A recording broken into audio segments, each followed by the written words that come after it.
জঙ্গি মব সন্ত্রাসের জনক, অবৈধ অসাংবিধানিকভাবে ক্ষমতা দখলকারী, অর্থ ক্ষমতালোভী ফ্যাসিস্ট রুসের পদত্যাগ, অবৈধ আইসিটি আদালতে জাতির পিতা বঙ্গবন্ধু শেখ মুজিবুর রহমানের সুযোগ্য কন্যা মাননীয় প্রধানমন্ত্রী দেশরত্ন শেখ হাসিনার বিরুদ্ধে দায়েরকৃত সকল মিথ্যা মামলা প্রত্যাহার ও সকল রাজবন্দীদের মুক্তির দাবিতে 10, 11, 12 এবং 13 এই 4 দিন ব্যাপী এদেশের গণমানুষের প্রাণপ্রিয় দল বাংলাদেশ আওয়ামী লীগ মাননীয় নেত্রী প্রধানমন্ত্রী শেখ হাসিনা কর্মসূচি ঘোষণা করেছেন। 10, 11, 12 এবং 13 সারা বাংলাদেশের সকল জেলা এবং উপজেলায় প্রতিবাদ এবং বিক্ষোভ অনুষ্ঠিত হচ্ছে এবং হবে। 13 তারিখ সকাল থেকে সন্ধ্যা পর্যন্ত ঢাকা মহানগরীতে লকডাউন পালন করুন। এই লকডাউনে গাড়ি ঘোড়া যানবাহন, অফিস আদালত, শিক্ষা প্রতিষ্ঠান, কল কারখানা সব বন্ধ রেখে এই অবৈধ জঙ্গি ইউনূস সরকারের বিরুদ্ধে আপনারা অনাস্থা জ্ঞাপন করুন। এই কর্মসূচি পালন করতে গিয়ে ইতিমধ্যে আমরা লক্ষ্য করছি সারা দেশের সকল আপাম জনসাধারণ এক গণজাগরণ সৃষ্টি করেছে। এই গণজাগরণের মধ্য দিয়ে আজকে বাংলাদেশে গতদিন যে কর্মসূচি পালিত হয়েছে, আজকে সারাদিন যে কর্মসূচি পালিত হয়েছে, এর মধ্য দিয়ে এই অবৈধ সরকারের টনক নড়েছে। পায়ের তলার মাটি আজকে টলায়মান।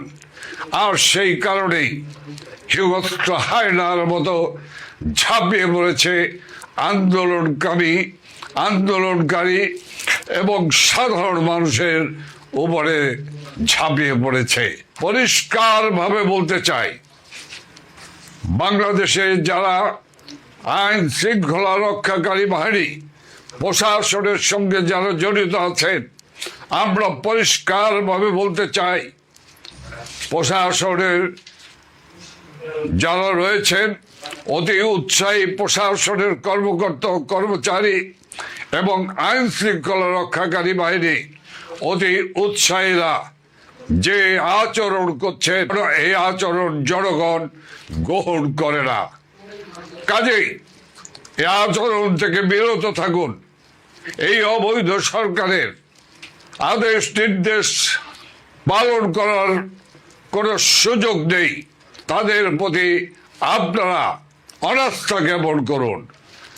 আপনাদের মনে রাখতে হবে, আইন শৃঙ্খলা রক্ষাকারী বাহিনী, বিশেষ করে আমার পুলিশ ভাইয়েরা, আনসার ভাইয়েরা, আপনাদেরকে মনে রাখতে হবে, এই সরকার ক্ষমতা দখল করার জন্য আপনাদের 3208 জন পুলিশ সদস্যকে নির্মম নিষ্ঠুরভাবে হত্যা করেছে। ওরা এই হত্যার বিচার করতে চায় না, আর বিচার করতে চায় না বলেই ওরা ইনডিমিনিটি দিয়েছে আপনাদের সহকর্মী, যাদেরকে নৃশংস নিষ্ঠুরভাবে হত্যা করেছে। যারা হত্যা করে ফ্লাইওভারের সাথে ঝুলিয়ে রেখেছে। যে পুলিশ কনস্টেবল বোন গর্ভবতী ছিলেন, তারস্বরে চিৎকার করে বলেছে, আমাকে বেরো না, আমাকে বেরো না, আমার গর্ভে সন্তান রয়েছে। এই পাষণ্ডদের, এই খুনিদের হৃদয় কাঁপেনি, তাকেও নির্মমভাবে হত্যা করেছে। কাজে সেই হত্যাকারীদের আদেশ নির্দেশ আপনারা পালন করবেন কি করবেন না, সেটি আপনাদের সিদ্ধান্ত। মনে রাখতে হবে, এই বাংলার জনগণ এই অবৈধ সরকারকে কোনোভাবেই গ্রহণ করেনি। কাজেই সেই সরকারের আদেশ নির্দেশ পালন করার কোনো সুযোগ নেই। আমি পরিষ্কারভাবে বলতে চাই, যে আইসিটি আদালত যুদ্ধ অপরাধীদের বিচার করা হয়েছে, সেই আইসিটি অবৈধ সরকারের অবৈধ আইসিটি আদালত। সে আদালতে কোনদিন একজন সফল প্রধানমন্ত্রী, আধুনিক বাংলাদেশের রূপকার শেখ হাসিনার বিচার করতে পারে না, বিচারের রায় দিতে পারে না।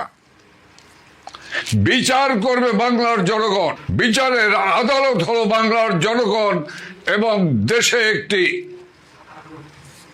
দল নিরপেক্ষ তত্ত্বাবধায়ক সরকারের অধীনে একটি নির্বাচনী হলো বিচারের মাপকাঠি।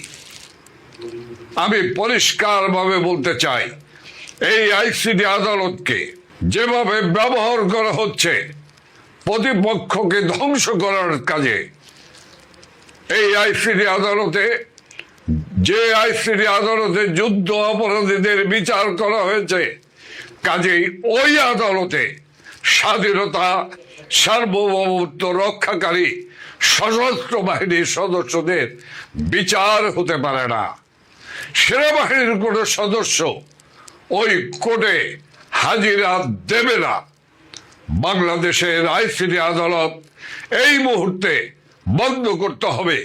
সকল রাজবন্দী সহ সেনাবাহিনীর সকল সদস্যদের মুক্তি দিতেই হবে। আমি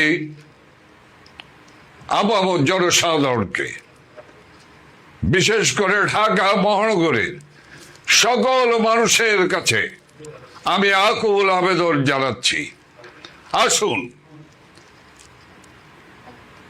13ই নভেম্বর বৃহস্পতিবার সকাল সন্ধ্যা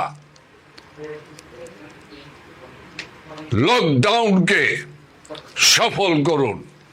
এই লকডাউনের সফলতার মধ্য দিয়ে আমরা আন্দোলনকে, এই জাগরণকে আমরা জাতীয় জাগরণে পরিণত করে আমরা এই সরকারকে পদত্যাগে বাধ্য করব। সাধারণ মানুষের জীবন জীবিকা একটি দুর্বিষহ হয়ে দাঁড়িয়েছে। কাজেই এই সরকারের কোনো দায় জনগণের কাছে নেই, কারণ এই সরকার জনগণের সরকার নয়। জয় বাংলা, জয় বঙ্গবন্ধু, জয় শেখ হাসিনার জয়।